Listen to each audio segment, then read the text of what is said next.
If you ask a disagreeable person what he wants, say, or she wants, they'll tell you right away. They know. It's like, this is what I want and this is how I'm going to get it.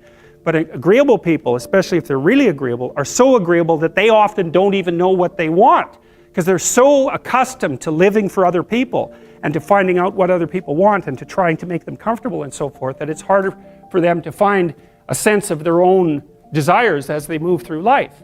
And that's not, look, there's situations where that's advantageous, but it's certainly not advantageous if you're going to try to forge yourself a career. That just doesn't work at all. And so even though on average men and women aren't that much different in terms of their levels of agreeableness by the group, if you go out and you look at the extremes, they're very different. So all of the most agreeable people are women, and all of the most disagreeable people are men. And the thing is, the extremes are often what matter rather than what's in the middle. And so one of the ways that's reflected in society, by the way, is there's way more men in prison. And the best personality predictor of being imprisoned is to be low in agreeableness. It makes you callous. Now you might think, well, what's the opposite of compassion and politeness? And the answer to that is, I think it's best sort of conceptualized as a trading game. So let's say that we're going to play repeated trading games. And if you're very agreeable, then you're going to bargain harder on my behalf than you're going to bargain on your own behalf. Whereas if you're very disagreeable, you're going to do the reverse. You're going to think, I'm in this trading game for me, and you're going to take care of your own interests. Where an agreeable person is going to say, no, at best this is, at worst this has to be 50-50, but I'd like to help you every way I can. One of the things you have to be careful of if you're agreeable is not to be exploited, because you'll line up to be exploited. And I think the reason for that is because you're wired to be exploited by infants. And so that just doesn't work so well in that actual world. And one of the things that happens very often in psychotherapy, people come to psychotherapy for multiple reasons, but one of them is they often come because they're too agreeable. And so what they get is so-called assertiveness training, although it's not exactly assertiveness that's being trained. What it is the ability to learn how to negotiate on your own behalf.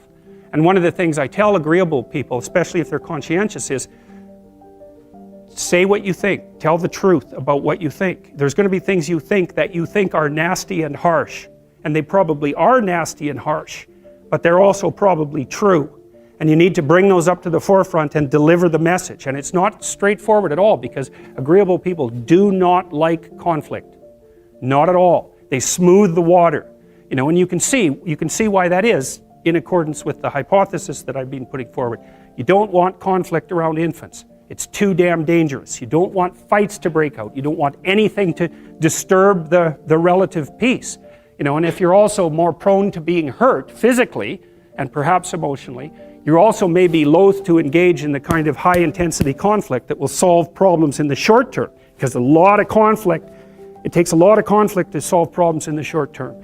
And if that can spiral up to where it's dangerous, which it can if it gets uncontrolled, it might be safer in the short term to keep the waters smooth and to not delve into those situations where conflict emerges. The problem with that is it's not a very good medium to long-term strategy, right? Because lots of times there are things you have to talk about because they're not going to go away. And the advantage to having a well-socialized disagreeable person is that they really don't let much get in their way. So if you can get a kid who's disagreeable socialized, that person can be quite the creature, because they're very forward moving in their nature and very difficult to stop. But if you don't get them successfully domesticated, tamed, roughly speaking, by the time they're 4, their peers reject them. And that's a big problem, because your job as a parent is to make your child socially desirable by the age of 4. Like you want to burn that into your brain, because people don't know that. That's your job. And here's why. It's easy if you think about it carefully. So you imagine you've got a 3-year-old child, so sort of halfway through that initial period of socialization, and you take that child out in public. Okay, what do you want for the child? Who cares about you? What do you want for the child? You want the child to be able to interact with other children and adults so that the children are welcoming and smile and want to play with him or her, and so the adults are happy to see the child and treat him or her properly. And if your child's a horrible little monster because you're afraid of disciplining them or you don't know how to do that properly, then what they're going to do is they're going to experience nothing but rejection from other children, and false smiles from other parents and adults. And so then you're throwing the child out there into a world where every single face that they see is either hostile or lying. And that's not something that's going to be particularly conducive to the mental health or the well-being of your child. If your child can learn a couple simple rules of behavior, like don't interrupt adults when they're talking too much, and pay attention, and try not to hit the other kids over the head with the truck any more than is absolutely necessary, then, and share and play properly, then when they meet other kids, the kids are going to try out a few little play routines on them, and that's going to go well, and then they're going to go off and socialize each other for the rest of their lives. Because that's what happens, is that from 4 years old onwards, the primary socialization with children takes place among other children. And so if the kids don't get in on that early, they don't move into that developmental spiral upwards, and they're left behind. And you can imagine how terrible that is, because a 4-year-old will not play with another 4-year-old who's 2. But a 5-year-old certainly will not play with a 5-year-old who's 2, right? Because the gap is just starting to get unbelievably large. And so the kids start out behind, and then the peers leave them behind, and then those kids are alienated and outside the peer group for the rest of their life. Well, those are the ones that grow up to be long-term antisocial, right? They're already aggressive. It doesn't dip down. Now, what happens to normal boys, roughly speaking? Imagine the aggressive 2-year-old types. They get socialized, so their level of aggression goes down, and then they hit puberty and testosterone kicks in, and bang, levels of aggression go back up. And so that's why males are criminals between the ages roughly of 16 and about 25. So, and it matches the creativity curve, by the way. It's so cool. If you look at the spike of creativity among men, 16 to 25, then it starts to go down. Criminality matches that absolutely perfectly. So that's quite cool. So, and so the testosterone levels raise the average level of aggression among men. It's more dominance than aggression, actually, and testosterone is by no means all bad. And then it starts to decrease at about age 25 or 26, which is usually when men stop staying up late at night, stop drinking as much, develop a full-time career, and take on the burdens and responsibilities and opportunities that are associated with a long-term partner and family. And so, well, so that's the development of what I would call predatory aggression, because I also think that the agreeableness distribution is probably something like predatory aggression versus maternal sympathy. It's something like that.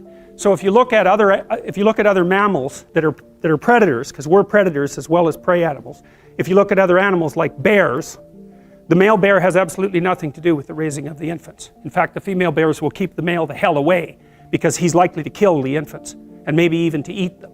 So there's no maternality at all in solitary male mammalian predators. It's really useful to investigate the viewpoints of people who have opposing views to yours, because they'll tell you things. Not only will they tell you things you don't know, they'll also tell you how to see the world in ways that you don't see it. And they'll also have skills that you don't have, that you could develop. So for example, if you're an introverted person, it's very useful to watch an extroverted person, because the extroverted person has ways of being in the social world that aren't natural to you, that you can use to improve your toolkit. And if you're disagreeable, one of the best things to do with disagreeable people, especially if that's alienating them from other people, for example, because it can, people treat you like you're a selfish, arrogant son of a, maybe that's because you are. It's like, okay, so what do you do about that? One of the most promising treatments, let's say, for that is get the person to do something for someone else once a day, just as a practice, and learn how to do it. Maybe you can wake the circuit up, if you think that it's lying dormant in you, which is probably right.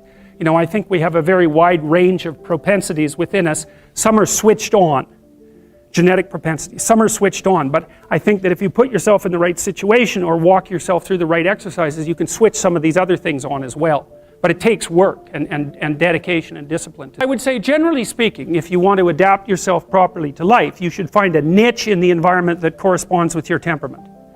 Right? You shouldn't work at cross purposes to your temperament, because it's just too damn difficult. But having done that, then you should work on developing the skills and viewpoints that exist in the space opposite to your personality, because that's where you're fundamentally underdeveloped. And that way I think you can extend out your temperamental capability across a wider range. And to me, that's roughly equivalent as bringing a richer toolkit to each situation. You know, so if you're hyper extroverted, you should probably learn to shut up at parties now and then and listen just to see what's going on, to see if you can manage it, you know. And if you're introverted, well, then you should learn how to speak in public and to learn how to go to parties without hiding in the corner and saying nothing to anyone. You know, and if you're agreeable, then you need to learn how to be disagreeable so people can't push you around. And if you're disagreeable, you need to learn how to be agreeable so that you're not an evil son of a bitch. So, and the same thing applies even in the conscientious domain. It's like if you're too conscientious, you need to learn to relax and let go a little bit. And if you're unconscientious, it's time like, get out the Google Calendar, man, and start scheduling your day, right? And beat yourself on the back of the head with a stick until you're disciplined enough so that you can actually stick to something for some length of time and not living in absolute squalor, which is something that would characterize someone who's very disorderly, for example, because they don't notice. It doesn't bother them, disorder. It's like, maybe they can see it, but it doesn't have any emotional valence, and so it doesn't have any motivational significance. You know, so the other thing you might want to think about too, if you're choosing a partner, is try not to choose someone who's too distant from you on the temperamental variables, because you're going to have a hard time bridging the gap. You know, it's hard for an introverted person and an extroverted person to coexist. And it's really hard for an orderly person and a disorderly person to coexist, because they will drive each other nuts. Why don't you pick up? Why are you so obsessed by it? That's the basic argument, you know. So it's useful to know about your temperament so that you can negotiate the space with your partner as well. And I don't think you should try to find someone who's exactly the same as you, because then you don't have the benefits of the alternative viewpoint. But you got to watch it, because you may hit irreconcilable differences of various sorts. And I've seen that most particularly among couples who are high and low in openness. That's a rough one.